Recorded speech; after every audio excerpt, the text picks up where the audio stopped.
Yes. Hello, everyone. I am here today doing a particular workshop, a very important workshop today because it's Startup Grinds, Diversity, Equity, and Inclusion Month. And I'm so honored to have Daniel Oppong here with the Courage Collective. And he's going to tell us all about himself first, because we want to know, like, and trust him. And then he's going to drop us some gems on how to incorporate DEI into your culture. So, hello, Daniel. Erica, how's it going? I'm doing well. I'm excited to have you. I mean, it was just so perfect because when I booked you, I did not know that it was going to be DEI month. And it's just perfect. So, yes. So, Daniel, tell us about your story. I want to learn more about you. About my story. So, where to start? I'm the son of immigrant parents. That's probably a good place to start. So, my parents are from Ghana, West Africa. Moved to North America in the mid 80s. My dad's an academic, so he came in pursuit of his education. Me and my three other siblings were born here. And so they grew up in African culture, raised us here in American culture. So that was a pretty big part of our story. Undergrad, went to school for education is what I studied. And my first gig out of school was in the nonprofit sector. In a faith-based organization. So I did a mentoring program for college students. And then I moved up to Washington State in, I think it was 2013, to get a master's at Gonzaga in organizational leadership. Did that for 2 years, and then I moved to Nashville to work at Jumpstart Foundry. And so moved to Nashville, worked at Jumpstart as talent director. And so Jumpstart invests in early stage healthcare startups. And so that was kind of my first foray into entrepreneurship. Hadn't really done anything in the space, but really meaningful opportunities. So worked there for 4 years, started a company while I was there. And then fast forward to 2020, started the Courage Collective. And so been working on those things ever since. So that's a little bit about my story. Okay, thank you so much. Let's talk a little bit more about the difference, the American culture and and your culture, because I think that's very important. Yeah, I think it's interesting for me when I think about myself and my three siblings, being a third culture kid, right? So like with my parents growing up in Ghana, West Africa, and raising us here, I think there are typical immigrant ideals, right? So you come here in pursuit of a better life, and largely it hinges on education. And so you can be a doctor, lawyer, engineer, or get your PhD, right? Like those are kind of the options whenever you're an immigrant. And so for my siblings and I, that was kind of one of the embedded expectations, I guess you could say. And I think, looking at American culture, practical things when you're in school, like going to prom. My dad didn't why are we going to spend all this money on a prom dress or suit or cars when you're 16 or getting you a cell phone? Like none of that stuff really translated for us as kids. So we just had a little bit of a different experience. And so I kind of grew up in this environment where I didn't fully relate to Ghanaian or African culture because I didn't grow up there, but then there are aspects of American culture that I didn't relate to either because my parents aren't from here. So kind of being a third culture kid and straddling the line a little bit, I think that's part of it. That's my first time ever hearing third culture. Oh, really? Okay. Define that more for me. So I think it's essentially when you don't relate to kind of primary or secondary culture. So parents' culture would be first, right? Because that's where they're from. Secondary culture will be where they moved. Third culture is like I'm kind of straddling the line between both. And so I don't fully relate to or integrate into either. I think it's common for folks who are part of immigrant families. Interesting. That what makes me think is about that is you both accept these two, and then you expand beyond that into what you envision for yourself and how you want to integrate both.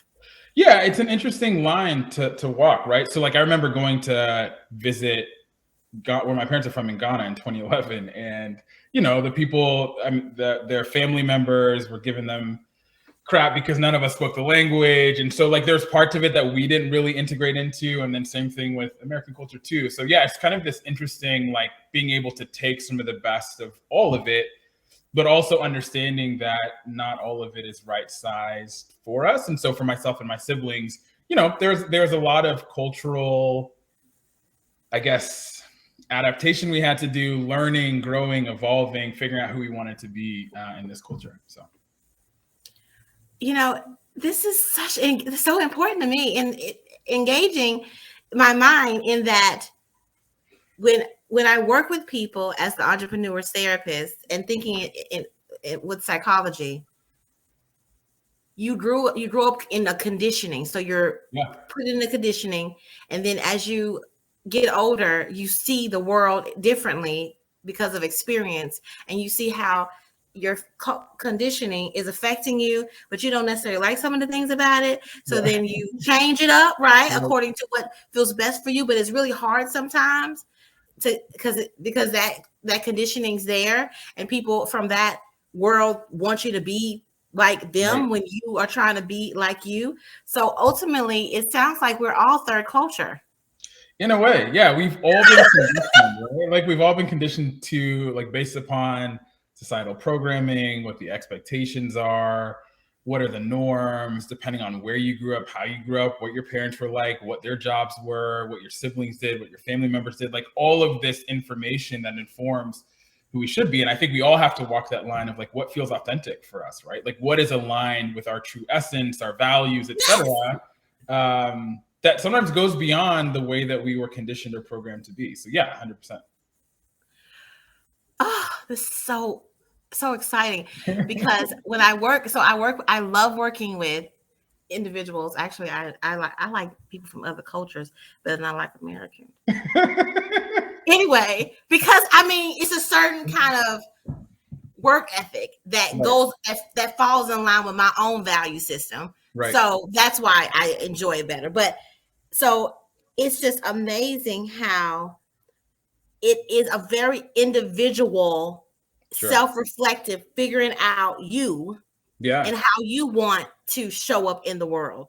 Totally. And you cannot allow other people's influences. It doesn't matter where the influence come from. Sure.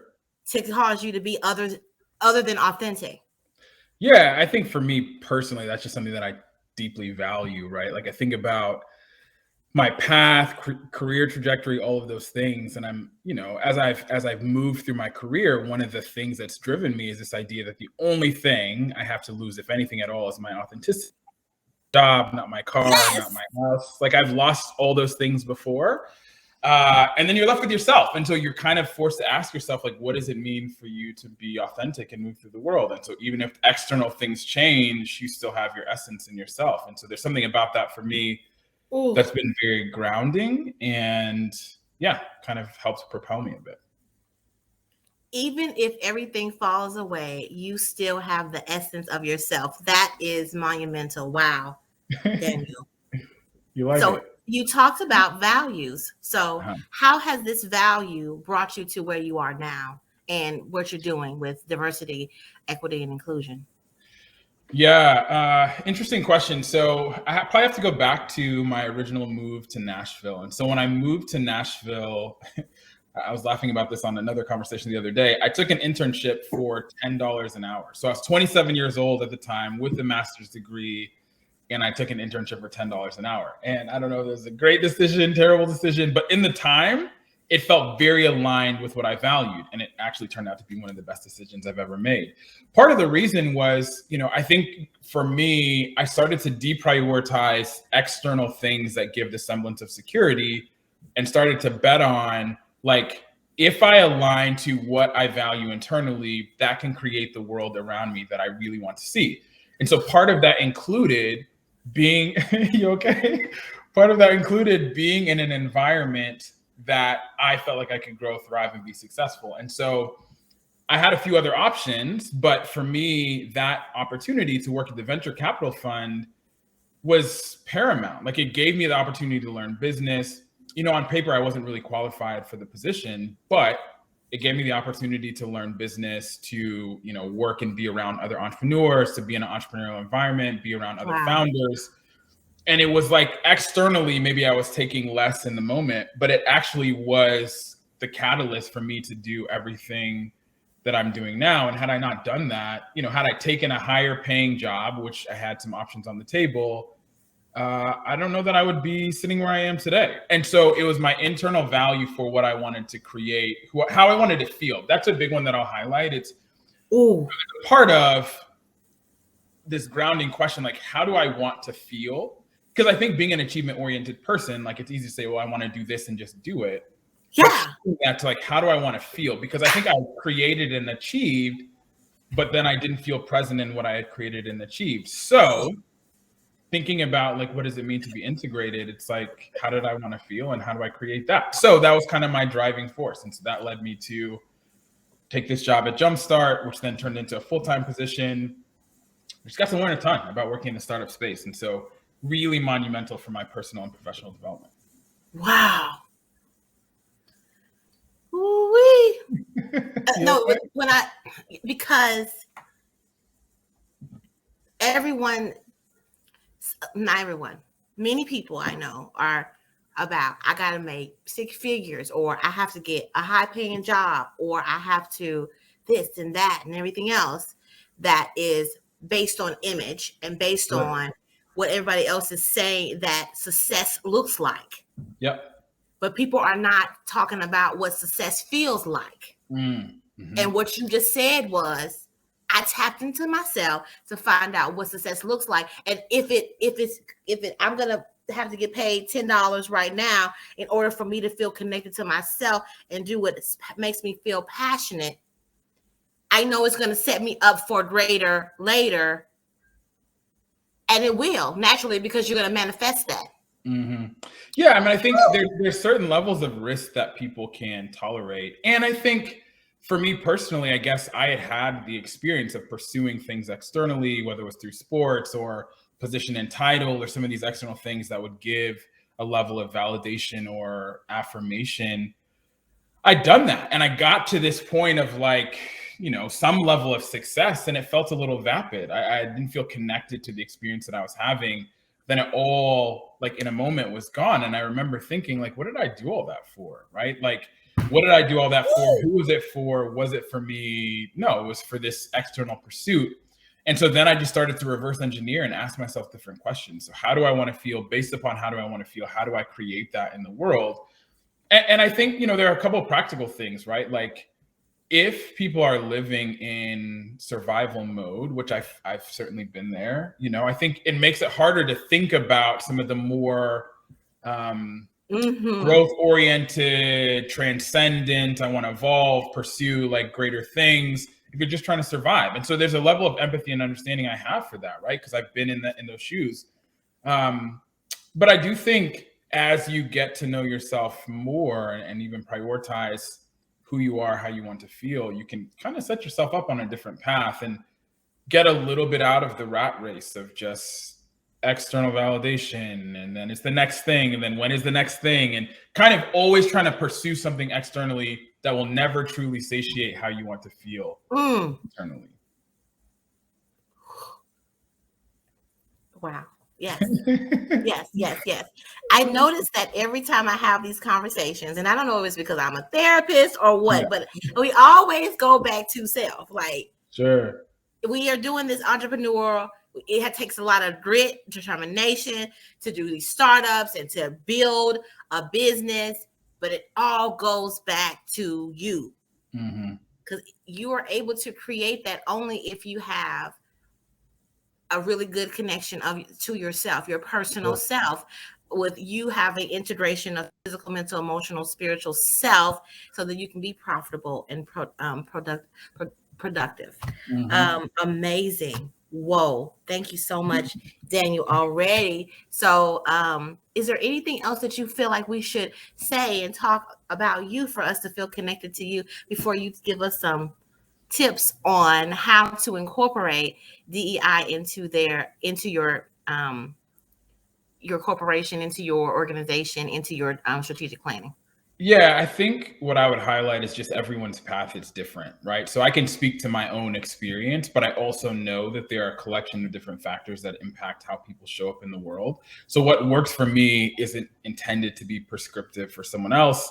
and it may not work, right, for someone else, right? So I think that's one of the main things. I think sometimes we see these like people who advertise these get rich quick, or like this is the way that you need to do blah blah blah blah blah, and like you just try to follow the prescription, but it doesn't actually lead to what you want. And so I guess that's just one thing that I want to normalize. Everyone's path is different. I had a very untraditional path into entrepreneurship, didn't come into it until my mid-20s, and I think everyone's organizational path is different. And so I think there's something to be said about understanding some of the blueprints for how to move and how to think about life, but using those things more as a mirror to introduce you to yourself, as opposed to like, oh, I just am going to follow these steps and hope it creates what I want. Right. So I think that's the main thing that I would say is like, be empathetic and gracious and generous with yourself as far as where your path and journey, and let that kind of inform what's next.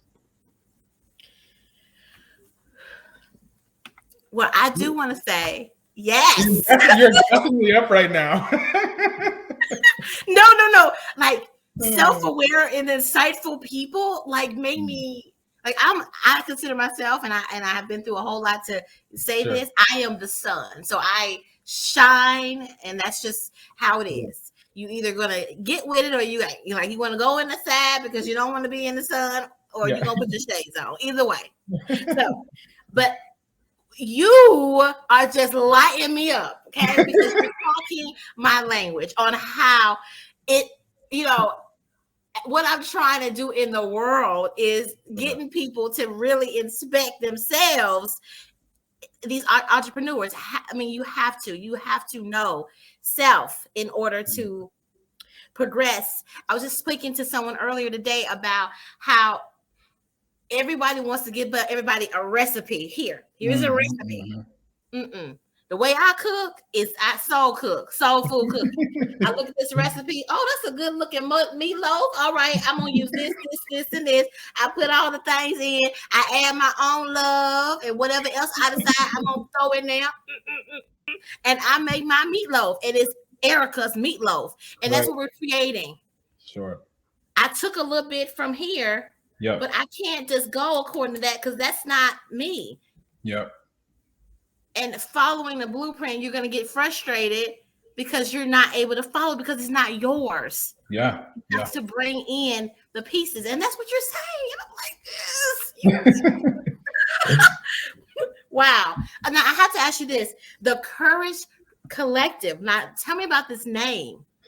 Yeah, it's a good question. I think that for me, as the company was coming together, I wanted to think about themes that felt transcendent, right? And by that, I mean things that evolve and still have value and hold weight over time. And when I think about courage, courage is relevant at any point in your life. And frankly, when I'm old, I hope I'm still doing things that require courage. And so there's something inherently galvanizing about that word for me personally. And I think just being human requires courage. I think diversity, equity, and inclusion work requires courage. And so that's part of the sentiment. I think that statement, kind of our grounding statement is when courageous people meet courageous moments, it moves and impacts the world.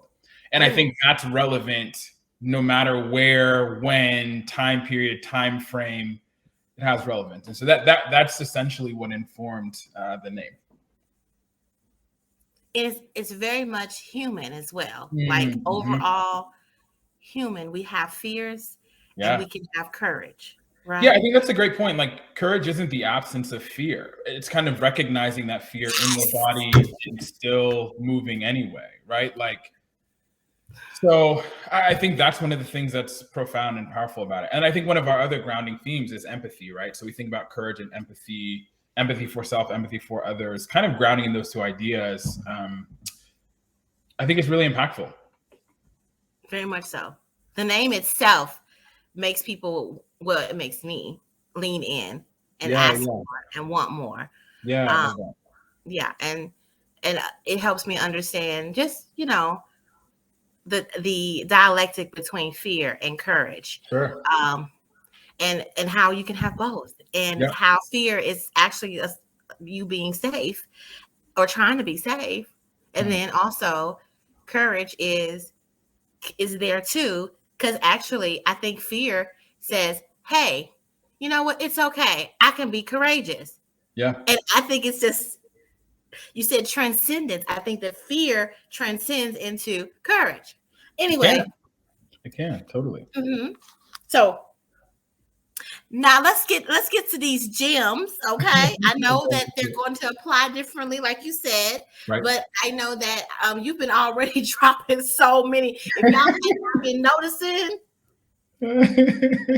y'all already been giving us the work, okay? So, so he about to, for real, like give us some more. I don't even know what's gonna happen. I don't even know. I might have to run out of here in a minute. I love it. You're gassing me up. I'll take it. Okay, so give us some, particularly diversity, equity, and inclusion. Tell us more about that, and what like made you be like focus in on it, as well as what are some tips that you can give us? Yeah. So what made me focus, maybe probably a good place to start would be thinking about last summer. So I think last summer was both devastating and galvanizing moment for me personally, and I think for a lot of folks as well. I mean, I think first we had a once in a generation pandemic that we're still working through and figuring out. And then, there was the murder of George Floyd, compounded by the murder of Breonna Taylor, Ahmaud Arbery, all in the same window of time. So I remember that, and it just was like very kind of pivotal moment. And it's not like the killing of Black people in America is new. That's something that historical roots go all the way back to colonization, and we think about enslavement and all of that. So like, it's not like it's new, but I think there's something about the time and the way it happened and the distribution of that on social media and all of this stuff that I just, it made people pay attention in a way. And it just was this kind of peak moment that I think we were living in. And so for me at the time, I was working at this tech company, and a couple of things to note, white people disproportionately hold positions of leadership in society, which was also reflected in the tech industry broadly, right? So I'm in this organization where the leadership doesn't reflect my identity or my experience. And so George Floyd gets murdered and people don't know how to talk about it. It's almost like we in our company at the time didn't know what to say, didn't know how to. And so I'm like, I'm a Black man. I have a Black little brother. My dad is Black as well. I think about like my friends too, who share that identity and experience. And so it just kind of made me realize, like, if I'm waiting for people who don't share the same identity and experience as me to lead, I'll be waiting a long time. So I'm like, I'm just going to create what I want to see myself. And so that was my initial foray into it. I think as it relates to what it means to me, I think a couple of things. Like, I've been one of the few or one of the only in most of the environments I've been in. So I worked in healthcare, venture capital, tech, education, nonprofit, like very few Black folks in the environments I worked in. And at the tech company, I was one of 5. And that was actually the most Black people I had worked with in my professional career. 270 employees at this company, only 5 Black people. So I just remember being like, I'm going to create the change that I want to see. And so it was kind of a galvanizing moment for me. And so I kind of jumped out there to do it. And I think a couple of things that I noticed in the market. Number one, whenever people think about DEI work, again, that's also not new. But the market was pretty saturated, especially even last summer. A lot of people getting into the space, trying to do some of the work. But a few things I noticed. Number one, a lot of what I saw was pretty pedagogical. So when I say that, I mean like academia, kind of education focused in that way, which has value, of course. And then I think the other piece, but when I think about academia, it doesn't necessarily integrate in similar ways into business. It can, but what happens oftentimes is people will do these research studies and papers, and unless someone distributes it more broadly, it's behind a paywall that 7 people read, right? So we take that 7. Go on. I'm sorry. So that part of DEI. So it wasn't being like there was that aspect. And then I think the other piece where people were thinking about DEI specifically through the lens of talent acquisition or unconscious bias training. And I'm like, both of those things are fine, but they're not holistic. They're not strategic. Like it's the tip of the iceberg. And what would happen is organizations would try one of those two things. Let's try to get more Black and brown people or more Asian folks or more LGBTQ folks in the company, but they don't think about what is their experience going to be like once they get here. It's like, let's just get the people, but that's short-sighted. And then we'll do unconscious bias training, which inherently kind of just tells you have bias. And then what do you do with that? How do you integrate that? Like, what are the action steps or what's the self-reflection and self-awareness that goes along with it? So I saw that, and for me, like, it just wasn't actually, in my opinion, wasn't as strategic and holistic. And there's some companies that are doing really well, but I saw there was an opportunity to do something more strategic, holistic. So yeah, that was kind of my foray. And so created the Courage Collective and, we do consulting work. We also do training, but kind of thinking about it holistically, strategically, a human-centered approach, right? Those are a few things that the company was founded on.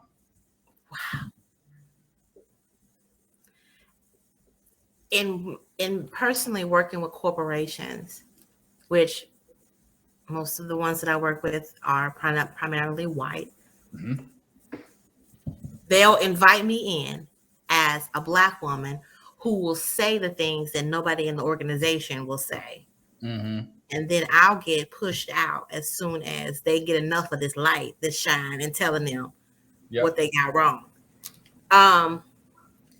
Person-centered, you said. Well, that's definitely a theory of Carl Rogers in psychology. Mm-hmm.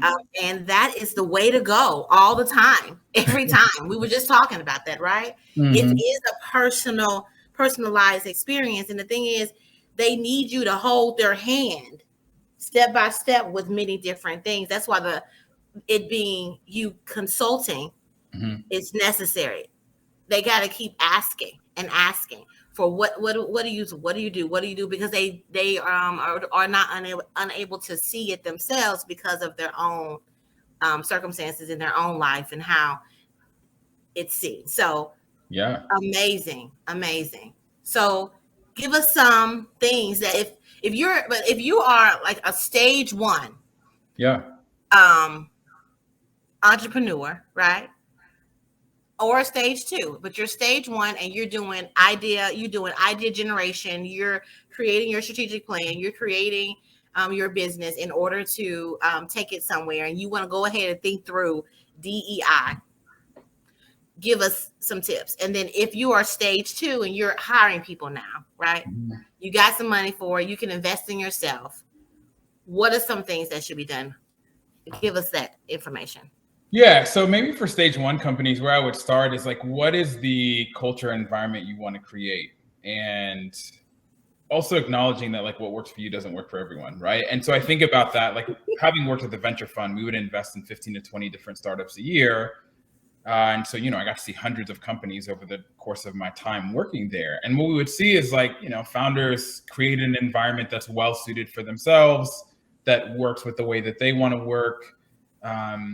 And you kind of have a blank canvas as to what you can create. And so like, it's unfortunate that a lot of folks don't think about that super intentionally, like the design of their culture.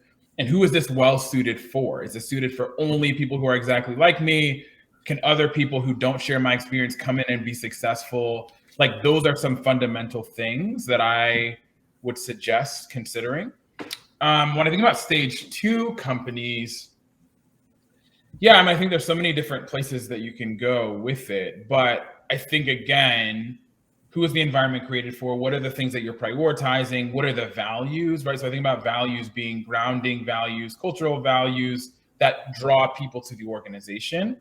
And how are you embedding diversity, equity, and inclusion into your values? How are you embedding it into your processes? How are you thinking about the experience that people have at your company? So I think there are a lot of different practical things that you can look at. So from things like your recruiting and sourcing process, is that equitable? Where does bias come in? Who actually gets an opportunity? Like there's a lot of research that talks about in even the hiring process, the ways in which bias comes in. And eliminates candidates from underrepresented backgrounds. There's research that says that white folks are often judged or evaluated on potential, whereas Black and Brown or underrepresented groups are evaluated versus on achievements and accomplishments. And so I think there's something about underrepresented groups being perceived as riskier just from the jump. And so if that's kind of your narrative, how does that impact the way that you hire? How does that impact the culture that you build? Is it only designed for a certain type of people? So those are a few things that I think about. It's more just like intentional design, being strategic about that, thinking about your processes and your policies. Who are they well suited for? Those kinds of things. Daniel, I just gotta say, no, let me say this now. Okay. If they're not willing to dig deep and learn themselves, you think they're going to do some intentional design on their business? Come on. It's a good point.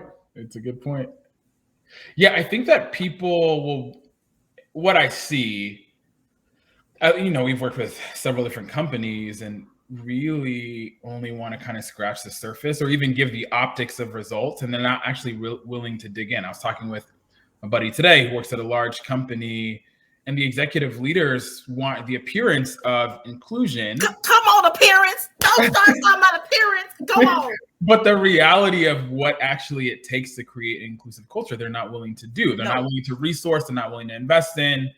They put all the burden of responsibility on the underrepresented groups and then wonder why people don't come or people don't stay. And so I just think it's a limited view. And here's one of the things that's interesting too, having worked with a lot of different organizations, I probably in the sales process have only talked to 2 people who look like me, 2 Black folks, and 3 in total folks from underrepresented groups. And so what happens is the people that are allowing you into the organization, who are the decision makers, often don't share the experience of the underrepresented groups. So you have people making decisions for other people that they don't experientially know or understand. So how they perceive the problem or the issue is different than what I'm experiencing. So you have a white CEO, not good or bad, just a white CEO. His experience is going to be different than mine because we move through the world in different skin. But they're the ones who are deciding what is going to be appropriate for the organization and what's going to be appropriate for the underrepresented groups. That's not the most, in my opinion, it does it a disservice, right? Like it doesn't actually allow the people who are experiencing being marginalized, not having the same growth potential, et cetera, to have a seat at the table, right? So I think those are all things that need to be considered when you're thinking about your DEI strategy. Who are the ones that are making decisions and who's impacted by said decisions? And then are you going to just stay on the surface or actually going to dig deep and do the work? So happy you talked about that surface, because that's where most of them want to reside. Because when you ever try to penetrate that, you will not be a consultant with them anymore. Yeah. It's an interesting line between palatability and transformation. And especially when your identity group isn't represented at the leadership level. So even for me, thinking about what is it that gets me into a company and then how do I have to show up to stay? And I'm like, for me personally, if I can't be authentic, if they don't align with the things that I value, I'm not going to take your money. Like, I don't want your money if we're not actually going to pursue impact and transformation. I'm not interested in check the box, surface level stuff. Like that doesn't work. And that's what, whenever people do that, they're like, well, we invested in DEI and it didn't work. I'm like, you're not even actually digging to the core and actually willing to do the work. So for me personally, if organizations aren't actually willing to go on the journey toward transformation, I'm not going to take your money because it's not going to work for either of us. And what I found is the companies that are often willing to do the least will ask the most of the people that they bring in. So the burden of responsibility still falls on the underrepresented groups. I'm like,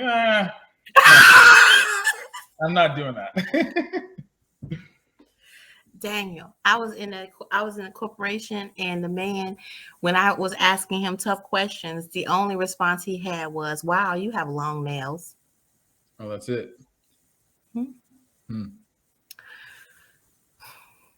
Yes. So I definitely understand this.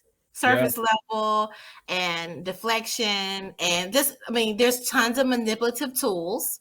Sure. There's actually 20 that people use to silence. And that's what you're fighting against. When you are going to do any kind of diversity, equity, inclusion work, you're going to have to fight against all of the tactics that's been used all this time to silence these groups. Yeah. And to also silence yourself, because you're actually manipulating yourself to say, oh, just going in here and getting somebody to show like they're doing something, like we're doing something is enough, when it's not. It's not. It's just wow. Wow. Okay, well, intentional design. That's huge, Daniel. They all probably need to work on themselves first. So I don't know what kind of work they're gonna do with that. Okay, first. They do want surface level. They want you to come in, like they want me to come and do mindfulness. And I'm like, y'all need more than that. Okay, so yeah. Is there anything else that you wanted to share or say? This has been such an amazing interview. Like, you have pumped me up. I feel excited about making a difference in the world. I just hope that you can find more and more organizations that are willing to go deeper. Sure.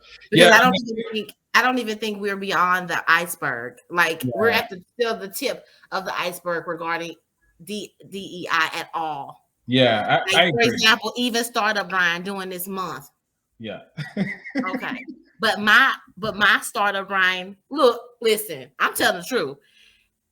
Even my Startup Grind chapter, they hired me because they was like, no, they didn't hire me. I pursued it. And then they said, ooh, they got a black lady over there in Nashville that's going to come and do this. We're going to have more black people coming, which is that, yes, we have more black people coming to this stage, or black and other brown people coming to this stage because of me. And that's who I know.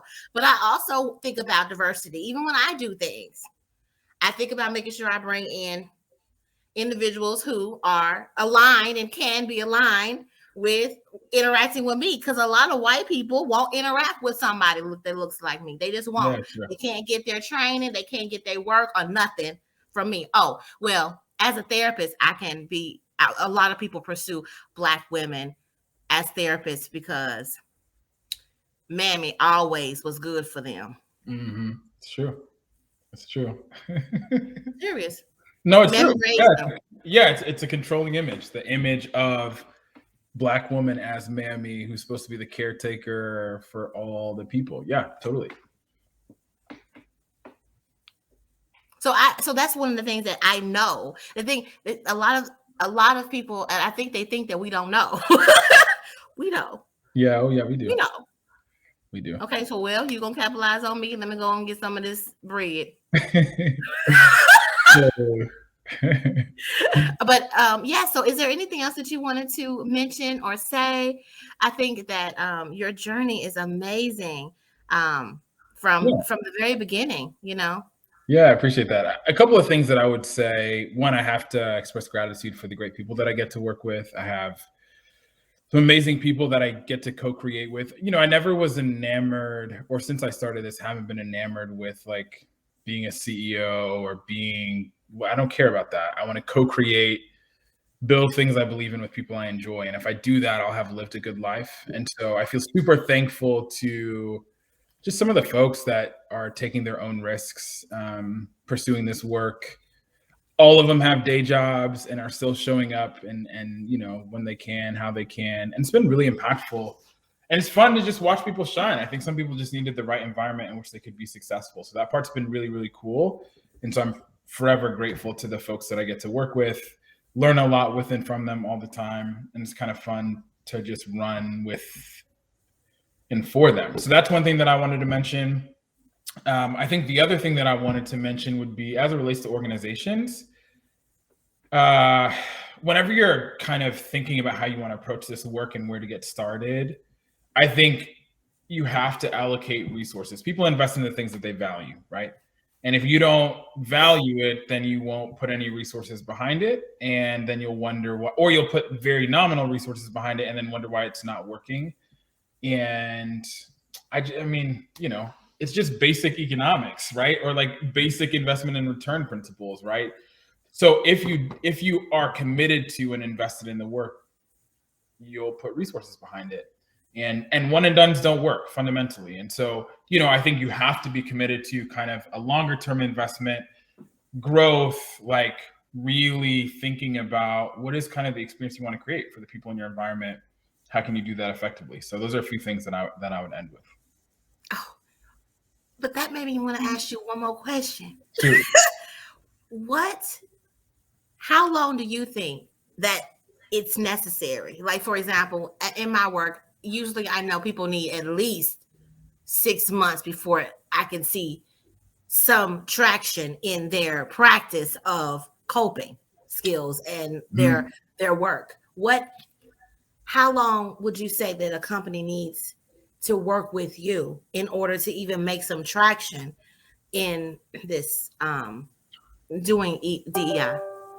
Yeah, a couple of things. Number one, I would say everyone has room for growth. No matter if you're new to the work, you've been working on it for your whole life. Like everyone has room to grow, and growth looks different for everyone. So that's number one.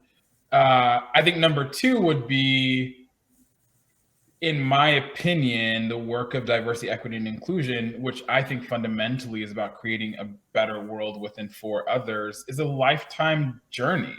And so the way that I think about our business at the Courage Collective is we're catalysts, right? We want to create intentional space for people to show up, experience empathy, compassion, care, new perspectives, be challenged, grow.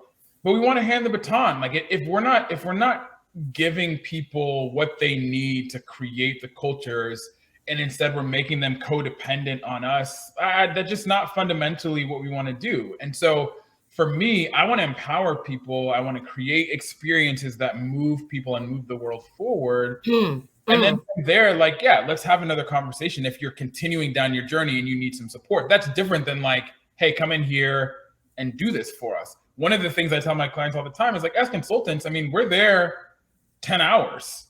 You have to live the culture. Like we're only there for a minute, you know what I mean? And so if you're not invested, you can't abdicate the responsibility for culture creation to someone else. You have to do it. So I think for us, I don't know that there's a finite window of time or prescriptive window of time. I think it's more about disposition, willingness to take risk, willingness to do the work, willingness to embody it. That is more of a determiner of whether or not you're going to be successful than a fixed window of time. Because there are people who have invested years and tons of money, but because of the internal state and like the motivation, they're not seeing any results, right? Like they're not transforming and they haven't created cultures that people want to be at. Like, so it has a lot more to me to do with like, why are you even doing this? Not what are you doing? Why are you doing it? And then once you answer the question of why, what are the results? How do people feel in your culture and in your environment? And are you committed to it long term, or is it just a passing moment that's only there as long as the news clippings? So those are things that I would highlight. Wow.